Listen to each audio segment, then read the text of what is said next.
Il est 8h29 sur RMC et BFM TV. Bonjour Mathilde Panot. Bonjour. Merci d'être dans ce studio pour répondre à mes questions. Vous êtes la présidente du groupe LFI à l'Assemblée nationale. Vous êtes d'ailleurs vous-même députée LFI du Val-de-Marne. Et finalement, si tout dépendait de vous, parce que l'option d'un gouvernement de gauche est en train de revenir sur la table, est-ce que vous censureriez ou pas un gouvernement socialiste ?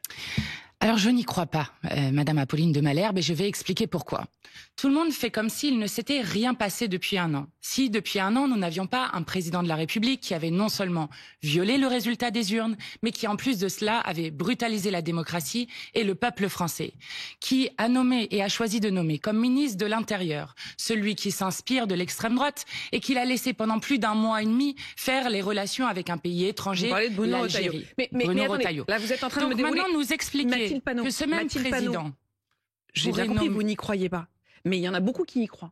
Et donc, on va prendre le temps de comprendre ce que vous estimez d'Emmanuel Macron. Mais certains à gauche, et j'ai reçu ce matin l'un des députés socialistes, ils disent on n'a jamais été aussi près d'y être. Marine Tondelier dit on n'a jamais été aussi près d'un gouvernement de gauche. Est-ce que oui ou non, vous soutiendrez ce gouvernement de gauche ?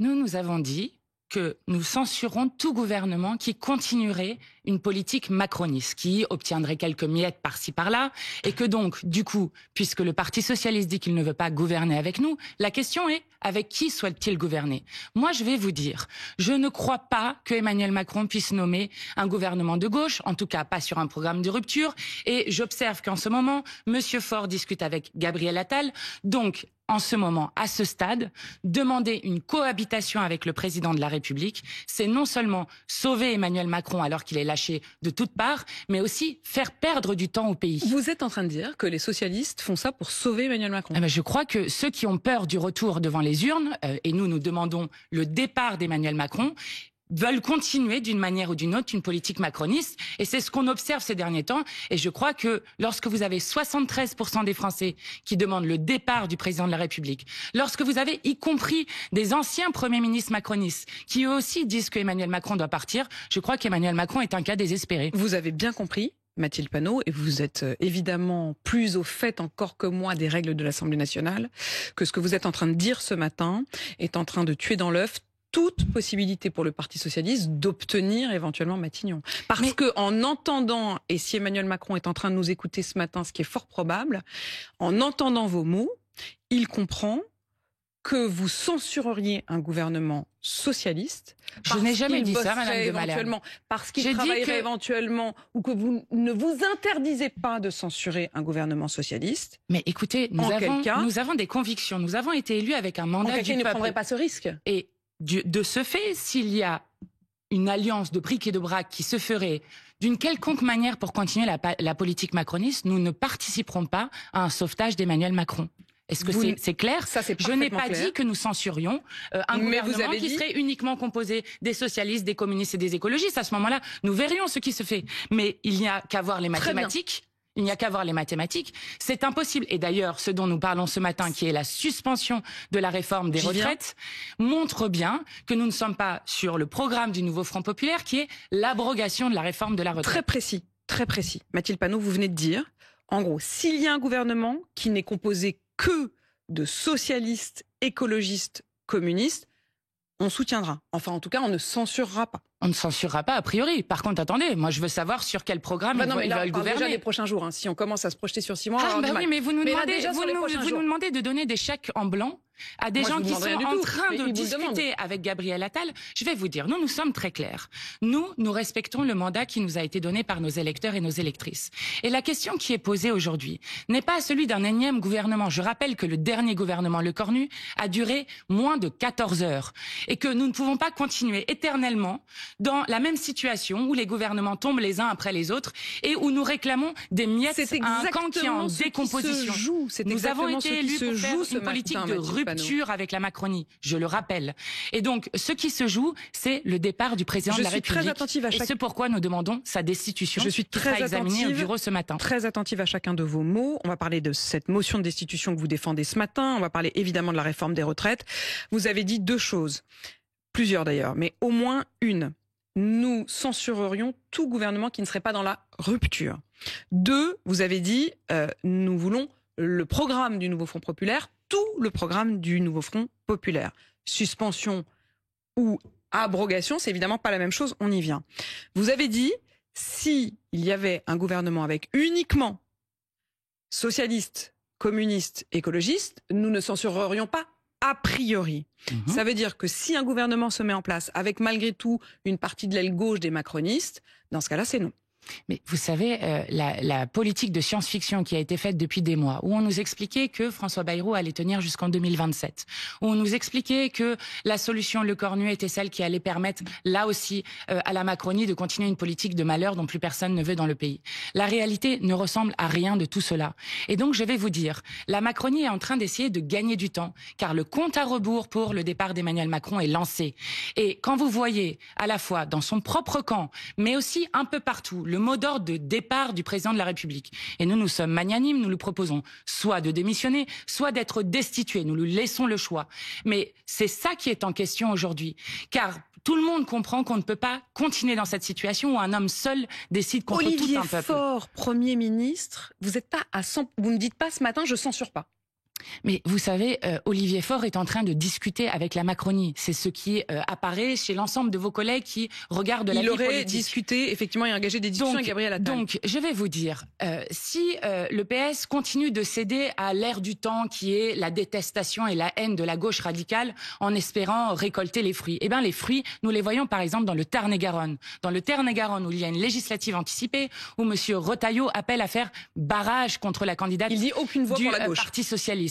Oui, enfin, il dit même allons voter à l'extrême droite. Je rappelle que c'est un candidat UDR. Je crois qu'il n'a pas dit ça. Enfin, je veux que maintenant on soit tous très précis dans le chaos actuel. Du coup, ce que je suis en train de vous dire, c'est que la réalité, c'est que la droite radicalisée préfère l'extrême droite à la justice sociale. Et ce que nous avons vu depuis maintenant plus d'1 an, c'est un président de la République qui préfère nommer 3 fois des premiers ministres issus de formations politiques qui ont été défaites dans les urnes pour continuer sa politique coûte que coûte. Donc le problème, c'est Emmanuel Macron, et Emmanuel Macron doit désormais partir. Est-ce que c'est pas mieux que rien ?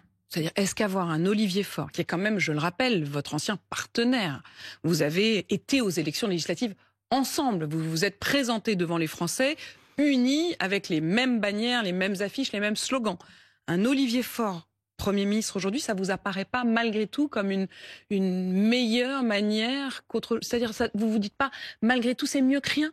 Mais écoutez, vous vous rendez compte que la Macronie a été sévèrement battue dans les urnes l'année dernière. Elle a d'ailleurs été battue 3 fois dans les urnes par le peuple de France, qui a dit qu'il n'en pouvait plus des politiques qui étaient menées, avec un chaos qui est Emmanuel Macron aujourd'hui, qui a fermé des usines, qui a fermé des hôpitaux, qui a fermé des écoles, et avec 11 millions de pauvres dans la 7e puissance économique au monde. Donc maintenant, il s'agit d'arrêter Emmanuel Macron. Ce n'est pas le moment de faire des petits arrangements ou des petites combines pour continuer un peu moins fort le macronisme. Il s'agit maintenant de tourner la page. D'une suspension de la réforme des retraites. Oui. Elisabeth Borne elle-même parle d'une suspension de la réforme des retraites. Et vous dites pas, allez chiche, c'est mieux que rien. Mais je rappelle l'histoire. Cela fait maintenant 3 ans que nous demandons l'abrogation de la réforme des retraites qui a été passée en force contre l'immense majorité du peuple français, contre l'ensemble des syndicats, y compris contre l'Assemblée nationale puisqu'elle a dû passer par 49.3. Donc, le fait que cette réforme soit appliquée est déjà une anomalie démocratique. Et ce que nous disons, c'est que la suspension, qui voudrait dire, pour que tout le monde comprenne, la retraite à 63 ans, 62 ans et 9 mois, n'est absolument pas envisageable. Nous voulons son abrogation. Et puisque les macronies aiment parler... Vous dites que ça n'est pas envisageable. Mais non. La suspension, c'est pas envisageable. Mais non, nous voulons l'abrogation. Et même ce que nous avons gagné dans notre programme du Nouveau Front Populaire, c'est la retraite à 60 ans avec 40 annuités. Donc c'est l'abrogation, sinon rien.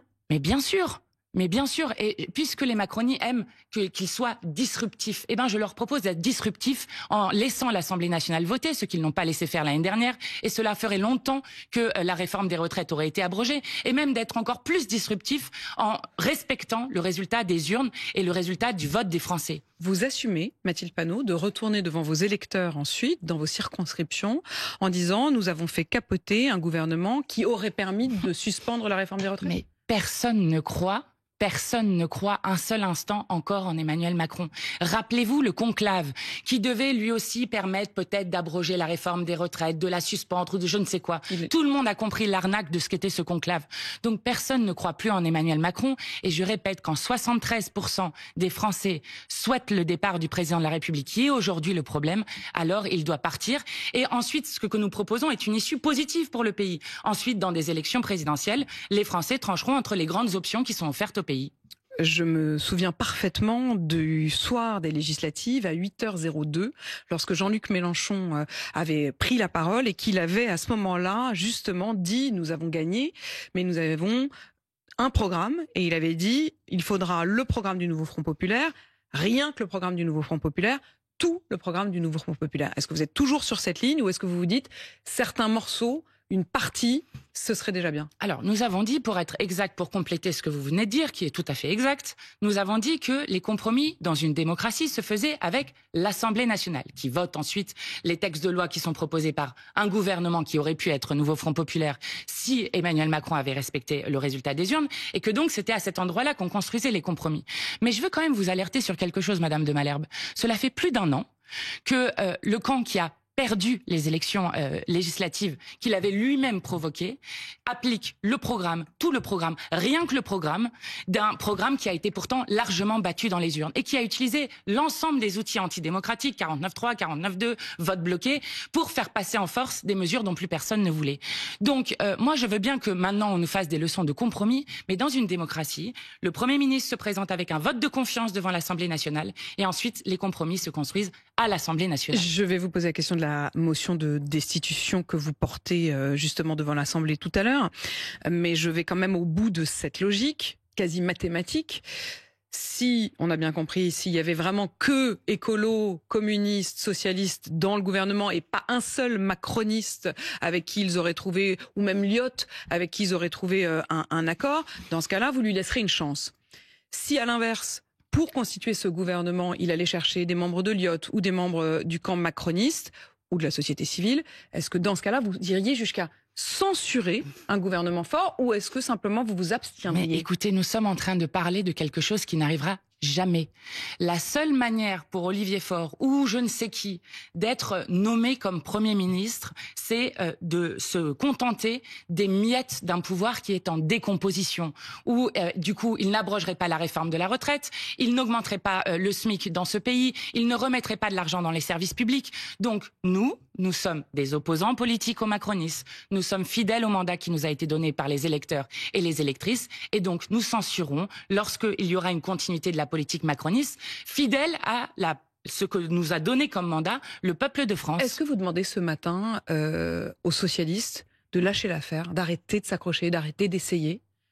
En tout cas, moi je dis aux socialistes qu'aujourd'hui, ce qui se passe très clairement et qu'on a vu la semaine dernière à l'Assemblée nationale, c'est que le bloc bourgeois, le bloc macroniste, pactise avec l'extrême droite. On va parler de la motion de destitution, mais vous avez peut-être vu dans la presse que le RN s'apprêterait à ne pas voter en faveur de la destitution ce matin au bureau. Donc pour que tout le monde comprenne, la motion de destitution... Cette motion de destitution, elle est à votre origine, mais elle a besoin d'être d'abord validée par le bureau à l'Assemblée nationale. Et ensuite, si toutefois elle était présentée, il faudrait qu'elle obtienne les deux tiers non seulement de l'Assemblée, mais également du Sénat. Donc le chemin est long, mais il commence ce matin. Alors, il commence ce matin. Nous avions d'ores et déjà l'année dernière déposé une motion de destitution, mais cette fois-ci, nous sommes 104 parlementaires à la déposer, c'est-à-dire plus de la majorité des députés qui ont été élus sur le programme du Nouveau Front Populaire.